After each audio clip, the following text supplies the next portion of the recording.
Hello दोस्तों, आपका स्वागत है आपके YouTube चैनल स्मार्ट क्लासेस में।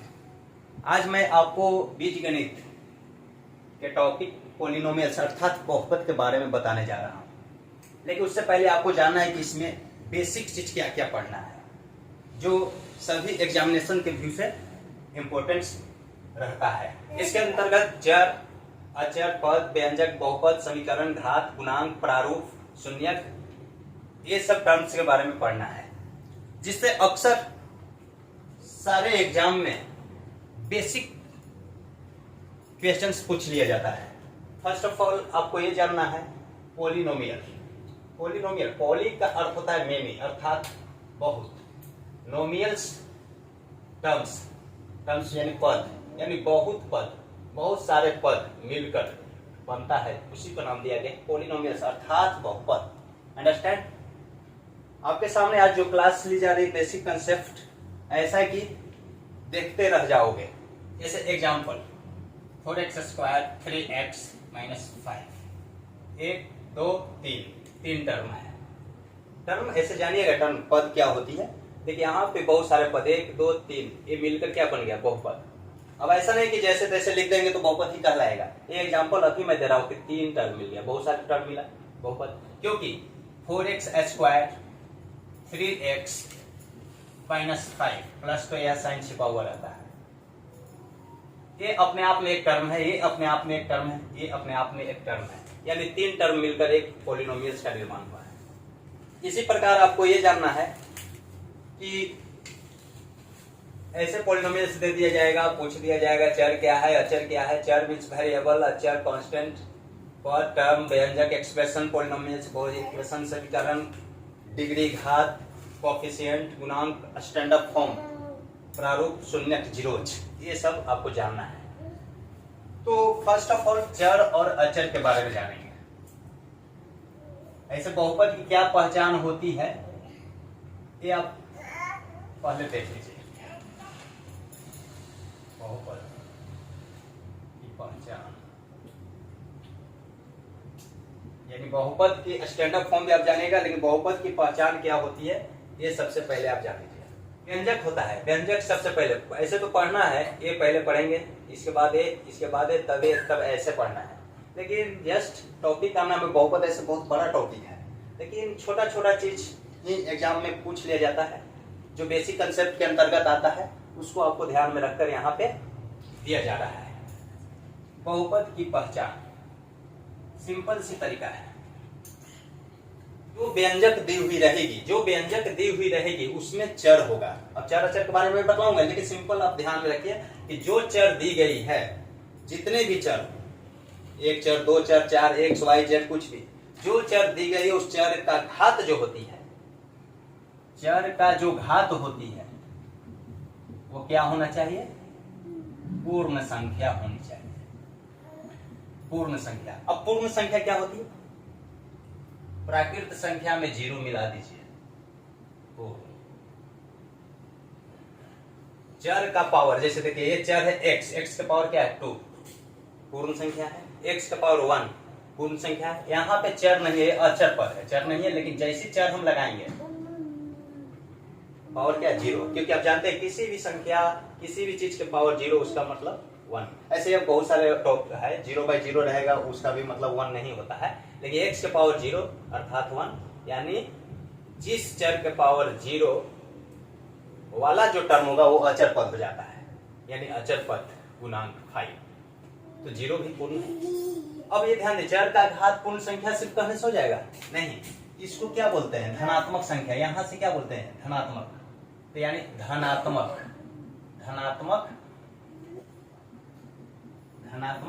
पूर्णांक। पूर्णांक में ऋणात्मक धनात्मक दोनों होता है। प्राकृत पूर्ण, और प्राकृत को जब प्लस माइनस, प्राकृत को जब पर प्लस माइनस इंडिकेट करके लिखते हैं तो पूर्णांक बन जाती है। तो धनात्मक पूर्णांक। जीरो क्या है आप जानते हैं, यू हैव टू नो कि जीरो न तो धनात्मक है न ऋणात्मक। जीरो न तो धनात्मक है न ऋणात्मक, बट जीरो अधनात्मक भी है और अऋणात्मक भी। इसलिए यहां पे हम लिखते हैं धनात्मक। यहां पे हम लिख देते हैं अऋणात्मक का मतलब हो गया अऋणात्मक पूर्णांक। अऋणात्मक का मतलब हो गया कि जीरो भी अऋणात्मक नहीं, यानी धनात्मक। यही सब ना धनात्मक होता है, 1 2 3 4 5। तो ऐसे भी आपको पूछा जा सकता है कि जो बहुपद दी गई है उसमें चर उपस्थित जो रहते हैं उसका घात जो होता है क्या अऋणात्मक पूर्णांक होता है कि अधनात्मक। तो ये नहीं कि अधनात्मक, गलत, अऋणात्मक, क्योंकि जीरो को भी लेना है। ये धनात्मक वाला है उसको अऋणात्मक, और जीरो लेंगे ये माइनस में रहता तो उसको अधनात्मक बोलते हैं। समझ में आ रहा है? कमेंट कीजिएगा। अब आपको ये जानना है, ये तो इतना तो आप जान चुके हैं कि बहुपद की पहचान चर का घात पूर्ण संख्या होनी चाहिए। पूर्ण अर्थात अऋणात्मक पूर्णांक जो 0 1 2 3 4 इसके पावर क्या नहीं हो सकता है, घात क्या नहीं हो सकता है, -1 -3 नहीं हो सकता है, बटा में ये अपूर्ण ये क्या बोलते हैं अपूर्णांक के रूप में नहीं हो सकता है, रूट में नहीं हो सकता है, रूट में नहीं हो सकता है, लेकिन रूट में ऐसे रहेगा तो इसका मतलब डायरेक्ट पूर्णांक आ जाएगा, वो भी प्लस वाला लेंगे तो √2 √3 नहीं हो सकता है। ये सब जो है बहुपद में उपस्थित चर का घात नहीं हो सकता है। तो ध्यान देने योग्य बातें यह है कि चर जनरली तौर पर A B C प्रारंभिक लेटर और लास्ट X Y Z अंतिम लेटर, ये सबसे डिनोट किया जाता है। एग्जाम्पल जैसे मैं 3x लिया -5y² लिया, तो यहाँ पे x को क्या बोलेंगे, चर बोलेंगे, यहाँ पे y चर हो गया, ठीक। अचर ये संख्या होती है, अचर जनरली तौर पर इसको हम जितने भी नंबर्स संख्या जितने भी संख्या प्रायः अचर के रूप में गिने जाते हैं। अचर 5 10 -10 3/5 √7 वास्तविक संख्या जिसको बोलते हैं। अवास्तविक के बारे में यहाँ पे आपको नहीं पढ़ना है, वास्तविक संख्या जो भी है सब कांस्टेंट है। और साथ में प्रारंभिक लेटर ABC को भी, प्रारंभिक 3 लेटर ABC प्रारंभिक भी आप बोल सकते हैं, इसको भी हम अचर बोलते हैं। इसका कंडीशन की कब बोलते हैं, जैसे एग्जाम्पल अगर मैं 5 लिख दिया कांस्टेंट हो गया, अचर हो गया। अगर यहाँ पे मैं 3ax लिख दिया, 4/5 by लिख दिया। अब ध्यान दीजिए, यहाँ पर मैंने बोला कि ये सब चर कहलाएंगे, इसमें केवल नंबर चर कहलाएंगे और प्रारंभिक लेटर्स को भी जनरली तौर पर हम अचर बोलते हैं। अब आपको ध्यान देना है कि कब बोलते हैं। जैसे यहाँ देखिए ये 5 लिख दिया, तो 5 को कहीं भी ले जाइए, हिंदुस्तान पाकिस्तान कहीं भी 5 ही रहेगा अपने आप में, लेकिन X Y Z ये सब का मान बदलते रहता है। जैसे देखिए 3ax, यहाँ पे a भी है x भी है। अब क्या बोलिएगा, ये 3 को तो आप बोल दीजिएगा अचर, a को क्या बोलिएगा और x को क्या बोलिएगा। जब तक X Y Z दिया न रहे तब तक A B C को हम चर बोलते हैं। जैसे 3a लिख दिए तो 3a में X Y Z नहीं है, तो a यहाँ चर के रूप में जाना जाएगा और 3 अचर के रूप में। लेकिन A B C के साथ X Y Z दिया जाएगा तो जनरली तौर पर X Y Z होते हैं चर, तो X को हम चर कहेंगे और बाकी जो बच गया 3 और A जो है वो अचर हो जाएगा। अंडरस्टैंड? जैसे देखिए ये तो संख्या है, वास्तविक संख्या, तो ये अचर हो गया। ये B क्या होगा, तो Y दिया हुआ है तो Y चर होगा, लेकिन B अचर के रूप में जाना जाएगा। इक्वेशन में भी आपको बतलाऊंगा, बहुपद में भी बतलाऊंगा, ठीक।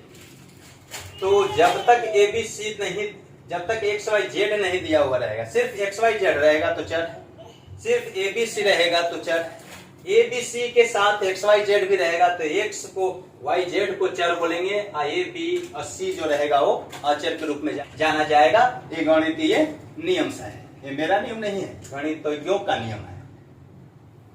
नेक्स्ट जैसे आप देख लीजिए x plus Y equal to 20,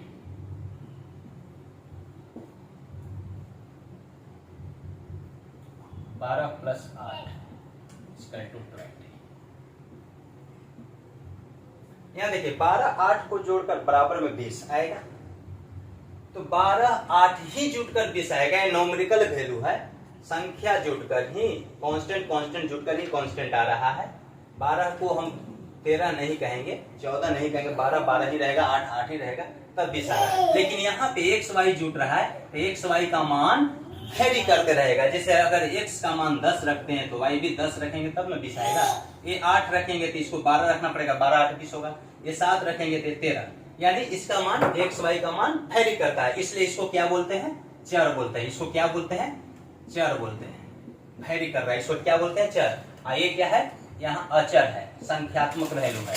जब हम संख्यात्मक रूप से इसको दर्शाते हैं तब किसी को बोला जाता है अंकगणित। इसको क्या बोलते हैं, अर्थमेटिक। इसको क्या बोलते हैं, अंकगणित। और जब इस तरह से हम दर्शाते हैं तो इसी को बोलते हैं बीजगणित। इसको क्या बोलते हैं, बीजगणित, जिसमें वेरी करने वाला चर के रूप में लिखा हुआ रहता है। अंकगणितीय में सिर्फ संख्या का ही बोध कराया जाता है। एक दोनों में फर्क है, बीजगणित और अंकगणित में। संख्यात्मक वैल्यू के रूप में दर्शाने पर अंकगणित कहेंगे, और चर के रूप में मैं दर्शाऊंगा तो बीजगणित कहेंगे। फर्क इतना ही है। अब सबसे पहले एक पद जानने से पहले व्यंजक जान लीजिए। व्यंजक जिसको एक्सप्रेशन बोला जाता है।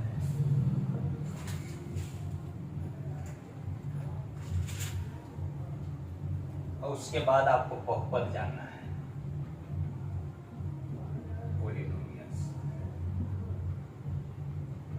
चर और अचर।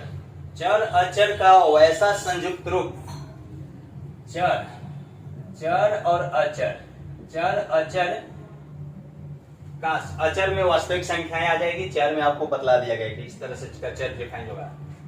दो चिन्ह का भी ध्यान रखना है, धनात्मक और ऋणात्मक, प्लस और माइनस। जब चर अचर चरों को प्लस और माइनस के द्वारा दर्शा दिया जाता है किसी भी रूप में, चाहे चर का घात और ऋणात्मक पूर्णांक हो या धनात्मक या पूर्णांक हो, उसको हम व्यंजक कहते हैं। यानी व्यंजक में आपको ध्यान देना है कि चर का घात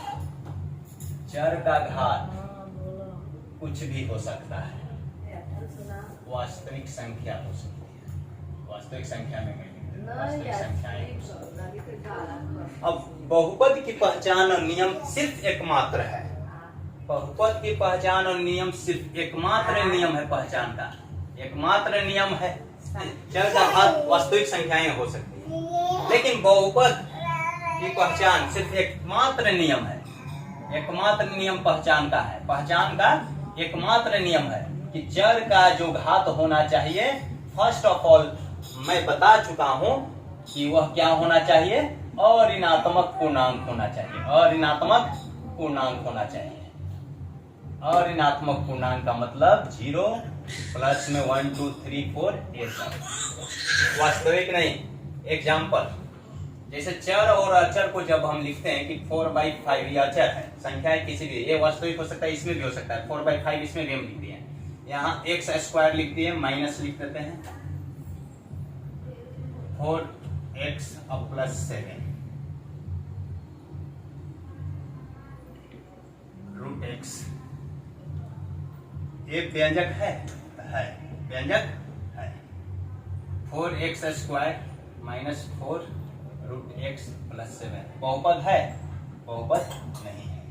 क्यों नहीं है, तो यहाँ चर जो ये देखिए संख्या, ये तो अचर ठीक है, वास्तविक हो सकता है, माइनस प्लस के रूप में है, चर है अचर है, ठीक।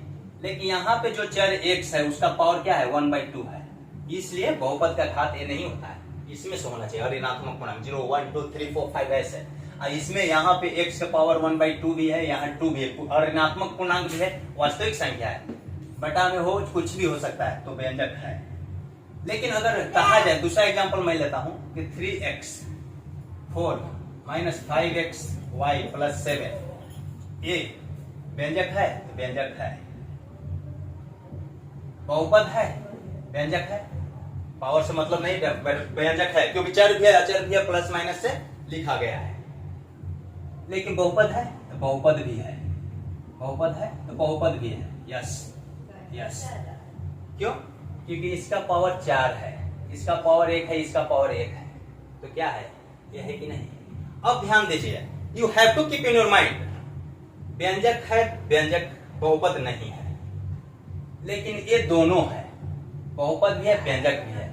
इस प्रकार इट्स क्लियर कि सभी व्यंजक बहुपद नहीं हो सकते हैं, बट सभी बहुपद व्यंजक होगा, क्योंकि व्यंजक से ही बहुपद आया है, बहुपद से व्यंजक नहीं बना है। क्योंकि व्यंजक में कहा गया कि चर के घात कुछ भी हो सकता है, एक्स वाई जेड में कुछ भी संख्या, चर और अचर को प्लस माइनस से डिनोट कर दीजिए, व्यंजक बन जाएगा। लेकिन बहुपद में कहा गया है कि प्लस माइनस साइन को लेते हुए चर अचर के रूप में जब हम लिखते हैं, तो ध्यान देने योग्य बात यह है कि चर का जो घात होना चाहिए सिर्फ और सिर्फ और ऋणात्मक पूर्णांक होना चाहिए। Example 3x7 plus 4/5x cube minus root 5x, ये रूट होगा क्योंकि वास्तविक संख्या पूर्ण अचर है, प्लस 8, ये बहुपद, बहुपद, बहुपद भी है और व्यंजक भी है। अर्थात इट्स क्लियर, अर्थात नोट कर लीजिएगा, मैं बोल रहा हूं, अर्थात इट्स क्लियर कि सभी व्यंजक बहुपद नहीं हो सकते, पर सभी बहुपद व्यंजक होते हैं, होते हैं, हो सकते नहीं, होते हैं। इसको हम ऐसे लिखेंगे, मान लिए कि ये व्यंजक है, व्यंग्राम से, डायग्राम से मैं दिखा रहा हूं, अगर ये पूरा व्यंजक है, ये पूरा बहुपद नहीं होगा, लेकिन ये जो बहुपद रहेगा वो इसके अंदर रहेगा, बहुपद, यानी सभी बहुपद व्यंजक होगा, और सभी ये जो है कुछ ऐसे भी व्यंजक होंगे जो बहुपद नहीं होंगे, और वो व्यंजक जिसका घात वास्तविक संख्या जो अऋणात्मक पूर्णांक को छोड़कर रहेगा, अऋणात्मक, ये जो ग्राफ में इसमें जो रहेगा वो, उसमें चर का जो घात रहेगा कौन नहीं होगा, बहुपद, चर का जो घात रहेगा अधनात्मक हो जाएगा, अधनात्मक वास्तविक संख्या, संख्या लिख देते हैं क्योंकि धनात्मक लिखेंगे, बटा में भी तो होना चाहिए, अधनात्मक वास्तविक संख्या और प्लस धनात्मक वास्तविक, नहीं इसको छोड़ दीजिए, आपको यही ध्यान देना है कि वास्तव में ये भी तो वास्तविक संख्या है ना, 1/2 भी तो लिखेंगे ना, 1/2, 3/4, ये भी तो धनात्मक में तो आ रहा है ना। अब आप देखिए एग्जाम्पल में लिख रहा हूं, 5x के power 1/2 plus 3x minus 6, 3x के power 5 minus root 4x plus 7, 3x cube plus root 5x plus 7। आप बताइए, ये व्यंजक तो है, व्यंजक में तो कुछ नहीं करना है, ध्यान देना है कि वास्तविक संख्या कुछ भी, यहाँ 1 है पावर, यहाँ पावर 1 है, प्लस माइनस से 1 2 3 टर्म है, ठीक, क्योंकि व्यंजक का भी टर्म होता है, बहुपद का भी टर्म, व्यंजक है बट नो पॉलिनोमियल, बहुपद नहीं है। ये देखिए यहाँ x बाहर है, इनटू में है, x पावर 1, यहाँ भी 5 पूर्ण संख्या है ना, और ऋणात्मक पूर्णांक है ना, 0 1 2 3 4 है, ठीक, ये तो अचर पद है, जिसमें चर लगाएंगे तो उसका पावर 0 लिखना पड़ेगा, तो 0 तो पावर होता ही है, तो ये व्यंजक भी है, बहुपद भी है, दोनों है। यहाँ देखिए ये x जो है, x का पावर क्या हो जाएगा, 1/2 रूट में है, इसलिए व्यंजक है, नो बहुपद है, बहुपद नहीं। क्लियर हो रहा है कि अगर ये बहुपद है तो पूरा व्यंजक बन सकता है, लेकिन कुछ व्यंजक बहुपद नहीं हो सकता है। इट्स क्लियर, लगे रहिए, ध्यान से देखिए दोस्तों,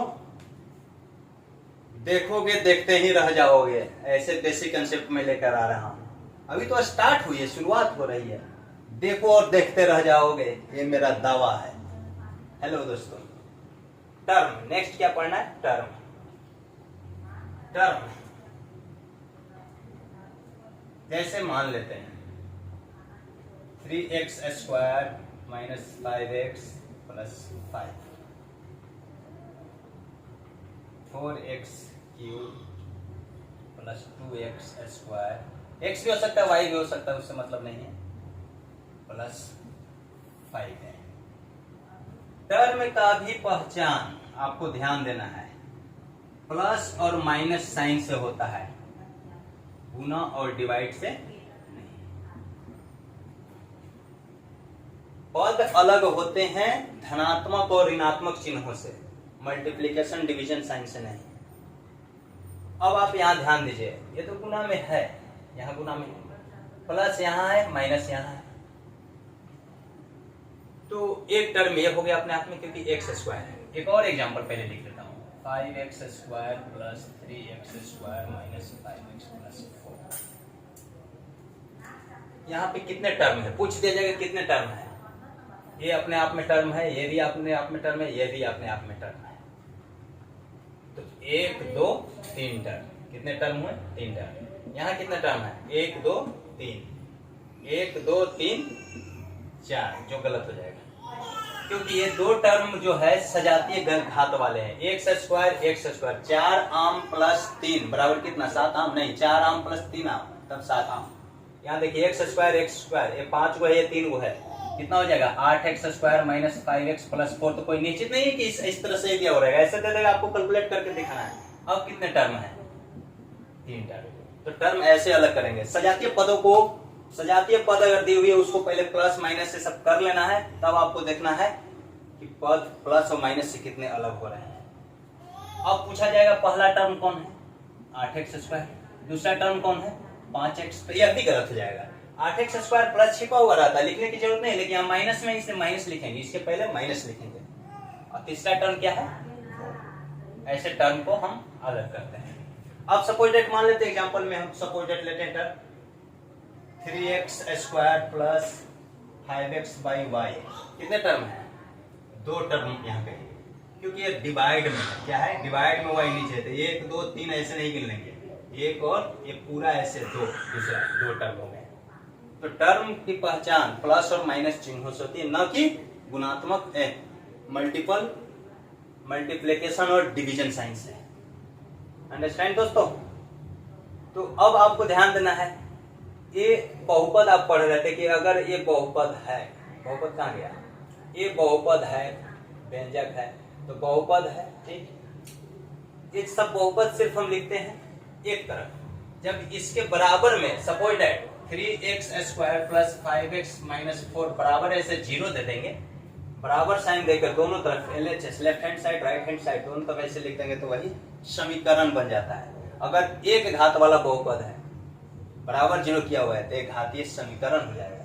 तो ध्यान दीजिएगा, अभी समीकरण नहीं, अभी बहुपद हम चल रहे हैं। तो बहुपद एक घातीय, द्विघातीय, त्रिघातीय, ऐसे भी होता है। बहुपद एक पदी, द्विपदी, त्रिपदी, पद के आधार पर भी बहुपद को डिफाइन किया गया है और घात के आधार पर भी। अब दोनों जो है बोलने से ही पता चलता है कि क्या कह रहा है।